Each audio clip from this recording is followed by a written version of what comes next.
Thank you so much for watching. We're about to enter our second hour tonight of Paul Murray Live. Like you, we're all processing the emotions, the questions, the confronting decisions that have to be taken after Australia was changed forever, after 15 people were killed. Let's not say pass away, let's not say die, they were killed. And we know they were killed for whom they are, for what they are, as opposed to anything else. This is a disgrace that has taken place. A person who has shared such rage is our dear friend Chris Kenny. Chris is meant to be on summer holidays, but for obvious reasons, he's on air tonight and he's on air with us right now to talk about the urgency of this moment. Because as there is an urgency for funerals in the next couple of days, it feels like today, Chris, that there has been this incredibly sort of concertinaed process of official visits, multiple briefings, the vigil taking place, the Opera House being lit up. These are things that normally can take sort of a couple, 3 days. All of this is happening in a very tight time. But I also wanted to engage with you to have a chat about and just be two mates talking about the potential distraction here, which is the gun laws of it all. Now, you and I are going to be on an absolute unity ticket. The idea that a non-Australian citizen can own a freaking gun licence is madness. The idea that said person who lives in the city is able to have, 3, 6 or however many guns, madness. But I want to see National Cabinet having an urgent conversation about how do we get the message out? How do we go and kick over all of those stones? And I agree with what you said in your excellent program at 5 o'clock as the sun was setting in Bondi. Don't be distracted. The main game is what we have to focus on. Mate, it's all diversions and distractions. They'll do anything. Anthony Albanese and his ministers, they'll do anything to avoid talking about the real issues here. The real issues are anti-Semitism and Islamist extremism. That's the scourge that's gripped this country over the past 2 years and gradually over the decades before that. It's the scourge that hurt us at 9/11 in Bali, in numerous other terror attacks in this country, in the Lint Cafe siege 11 years ago today.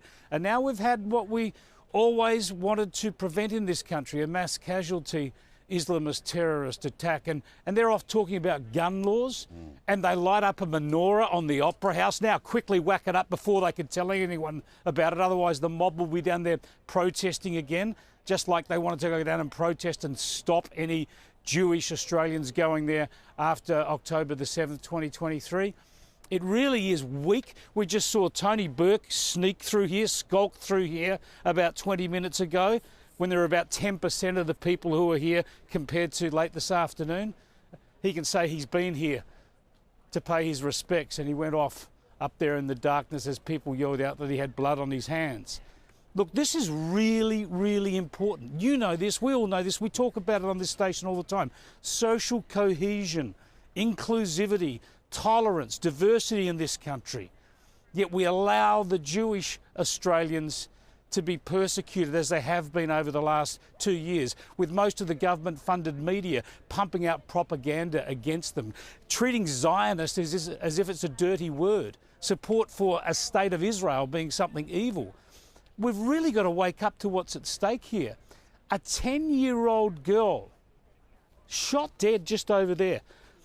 Not a Jewish girl, not a member of the Jewish community, an Australian girl who happens to be Jewish, an Australian girl who happened to be here at Bondi celebrating with her family. And people go on about gun laws now because they don't want to talk about the real issue.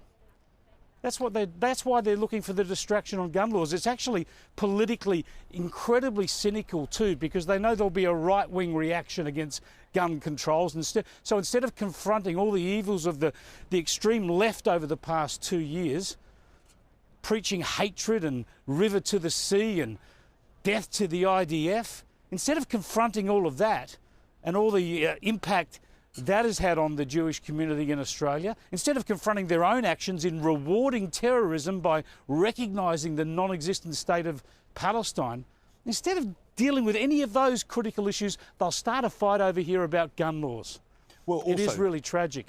Yeah, but I hope Australians are starting to wake up. Yeah, my apologies. I mean, also knowing the historic nature and how proud Australians have been of gun laws as the response to the events of 30 years ago. I also started the show having a conversation about tone, and people will say society has changed and muscular politics is not what people like, all of that stuff. There are rights and there are wrongs, and there are abhorrent things that happen, and I want to see a sense of calm, controlled rage. And I understand that a Prime Minister or a Premier doesn't behave like a TV host or the people who might be watching. But I've got to say, I had a sense around 25 years ago when the Western world and when places like Australia actually went, wow, okay, anything's a weapon and everything's a target, that our government said, we're going to kick over every stone, we're going to bash in every door, and we're going to find any of this stuff, we're going to treat it like a cancer, and like cancer, you cut it out. No such feeling I have in what has been said today. I'm sure people who dislike what you and I do each and every day will say, well, that's because the country's changed. But I'm sorry, that's what I want to hear from a leader. One with a set of stones and a backbone who knows what they've got to do, and that is to get rid of this crap. Well, yeah, you just have to do it, Paul. There's no other way to confront it. Now, Anthony Albanese either understands this and is too weak to confront it, or he doesn't understand it. I don't know which it is. But the simple fact is, if you're dealing with various strands of anti-Semitism, which have been with us historically, of course, they manifest themselves in different ways, such as the neo-Nazis we've seen and the like, and the major cause we're seeing around the world and in this country, the Islamist extremism, you can't tackle that unless you're actually prepared to talk about it. I don't think we ever hear the Prime Minister even discussing Islamist extremism. And this is not a way of demonising Muslim Australians. Muslim Australians are the ones who suffer most often from the actions of Islamist extremists. Right. But you've got to talk about it, and you've got to engage the Muslim communities in it. I still haven't seen him go out to Lakemba or any of the major mosques and say, we've got to work on this problem together. The Jewish Australians are actually suffering largely because of some of the extreme elements of your own community. What can we do about it? No, he ignores all that. He ignores all that and says, oh, I'm against anti-Semitism and let's look at gun controls. It's weak, or it's ignorant, or it's both. And surely it's time the country said we can wake up and deal with this. And as you say, and as John Howard recommended, and Josh mentioned that when I spoke to him earlier tonight, engage the opposition. It should be beyond politics. The idea that the two major governing parties can't actually coalesce around our national values, protecting our national values, is ridiculous. They have to be hand in glove on these issues. Innocent Australians shot dead on Bondi Beach. They should be hand in glove working on a solution here, the major parties. Forget the Greens and the rabble-rousers. The Coalition and the Labor Party should be able to make sure that we stick with Australian values, and Australian values were just blown away here in the most disgusting savagery this country's ever known. Yeah, again, thank you for the time tonight, the show this afternoon. Before I let you go, I want to show you Andrew Hastie, who of course is a man who has confronted this on the behalf of us as a member of the Australian Defence Force. We know in politics he is a man who is set for great things sooner or later, and he has said this on Instagram this evening when saying we need to have the tough conversation. I just wanted to get your reaction to something he posted just before we came on the air. I love Australia and I want our national leaders to succeed, which is why it pains me to say this, but Prime Minister Anthony Albanese and his government failed the Australian people, and 15 innocent people were gunned down in cold blood yesterday at Bondi Beach. The Prime Minister has had 2 years. All the warning signs were there as anti-Semitism in this country ramped up. And now, in a cynical ploy to protect his voting base in southwest Sydney, he's trying to switch the conversation to gun reform. What we really need to talk about is immigration, is citizenship, is education. We need to talk about Australian values and what we want our country to look like. This is a really clear time where we need to differentiate between those who love Australia, our people and our values, and those who hate us. And the time is right now. What do you think, Chris? Look, I can't disagree with anything he said. I think we've got to be careful with immigration. It's not simple, it's not black and white. For instance, we know that there was a Syrian immigrant, a Muslim Syrian immigrant who was the hero here yesterday and saved so many lives by bravely disarming one of the government. But we've got to talk about immigration. We've got to make sure we do what we can to keep fundamentalist and extremist people out of this country. For instance, now, the past 2 years has not been the time to issue 3,000 visas to people from Gaza with cursory security checks. Also start bringing in numbers of ISIS brides and the like. This is risky. And apart from the risks you take with national security, you risk the support of the public. So you should be very careful about that. So I think you've got to have the conversation, but you can't make it a simplistic one, or one that actually demonises immigration. I mean, so many members of the Jewish community are immigrants as well. But we've got to talk about having a values-based immigration system.